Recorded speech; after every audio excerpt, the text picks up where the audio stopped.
Aku dilahirkan di desa jauh dari perkotaan, jauh di pedalaman yang penuh dengan hutan desa yang asri dan masih terjaga alamnya, sungai yang masih bersih dan banyak ikannya. Belum ada tangan-tangan not manusia yang merusaknya. Masih terasa masa kecil di desaku. Anak-anak seusiaku bermain motor-motoran yang dirakit dari ranting bambu, bermain senapan-senapan yang terbuat dari batang bambu kecil, yang pelurunya dari buah hapa dan sebutan di desaku. Usia 6 tahun masih sekolah dasar, anak-anak seusiaku bersemangat berangkat sekolah, sekolah yang lumayan jauh dari desaku.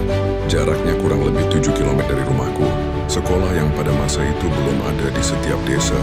Anak-anak berangkat berjalan kaki penuh semangat. Anak masa itu lebih mandiri, berangkat dan pulang sendiri.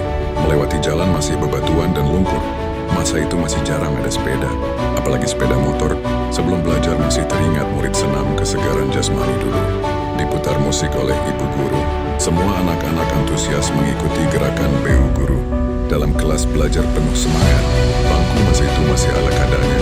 Bangku peninggalan abang kelas. Papan tulis dari papan warna hitam. Pakai alat tulis kapur. Pulang sekolah beramai-ramai sambil bermain. Ada yang memanjat buat cermai. Ada yang kejar-kejaran. Kalau saat hujan tidak jadi halangan pulang, pasti dilewati anak-anak masa itu. Masa belajar di sekolah dasar 6 tahun, aku termasuk anak yang pintar. Dari kelas 1 sampai kelas 6, juara kelas terus dan mendapatkan piala juara. Anak-anak dalam masa itu berlomba-lomba jadi terbaik. Sepulang sekolah membantu ibu dan ayah. Sebagai anak masa itu dibagi tugas masing-masing. Layaknya di kelas dibagi 3 speaker harian. Aku membersihkan rumah dan menyapu halaman. Kadang mengambil air minum dari sumur tetangga. Masa itu sumber air dari sumur dan belum ada sanyo dan pam. Siap pekerjaan rumah berangkat ke sawah mencangkul. Kadang membantu membajak sawah biar tanahnya lembut untuk ditanami padi. Kemudian ikut menanam padi, memupuk dan membersihkannya. Hujan datang tidak membuat berhenti bekerja di sawah.